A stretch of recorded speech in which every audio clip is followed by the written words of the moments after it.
Assalamualaikum warahmatullahi wabarakatuh. Urang lajengkeun deui ngabahas tafsir macakeun tafsir Juz Amma karya Ustaz Uus Suhendar.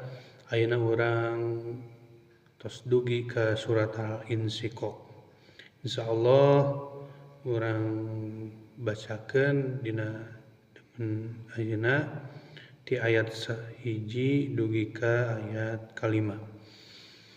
أعوذ بالله من الشيطان الرجيم بسم الله الرحمن الرحيم إذا السماء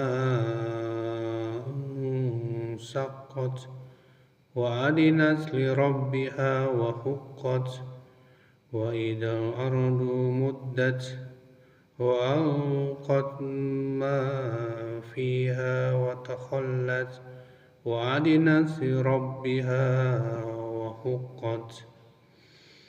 Kalian nyebat jenengan Allah nu Maha Welas tur Maha Asih. Di mana langit bejat lantaran manehna tumut ka pangeranana lantaran memang kitu kuduna.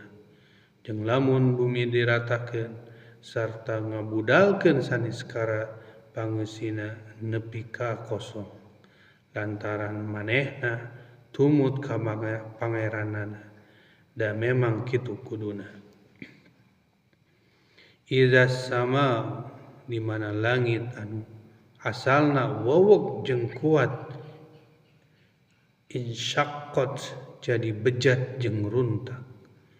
Wa adzinat lantaran eta langit tumut li rabbiha kana parentah pangeran nu ngurus maranehnana wa huqqat jeung memang kitu kuduna nu jadi ciptaan Allah taat ka mantenna.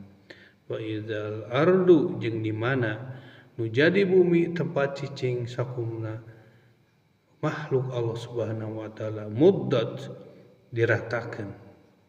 Gunung-gunung nu ngajungkiring jeung wangunan anu jararangkung kabeh diratakeun disageudeunganna jadi rata wa alqat ma jeung bumi ngabudalkeun ma fiha sakabeh pangeusina ka abus jalma anu dikubur wa takhallat jeung ngosongkeun pangeusina kabeh dibudalkeun wa azinat lantaran eta bumi taat li rabbiha ka pangarenan li rabbiha ka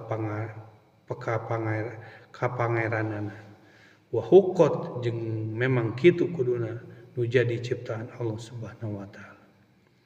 Ayat-ayat di luhur ngagambarkeun langit jeung bumi lil ibarat makhluk hirup ngalepaskeun tanggung jawab ngabudalkeun pangeusina ka abus jalma anu doraka lantaran eta langit jeung bumi taat ka mantenna.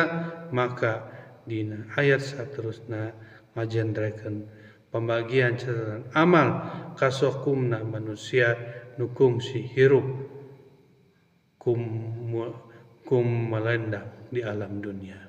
Sakitu wae urang macakeun surat Al-Insyiqaq karya Ustaz Uus Suhendar.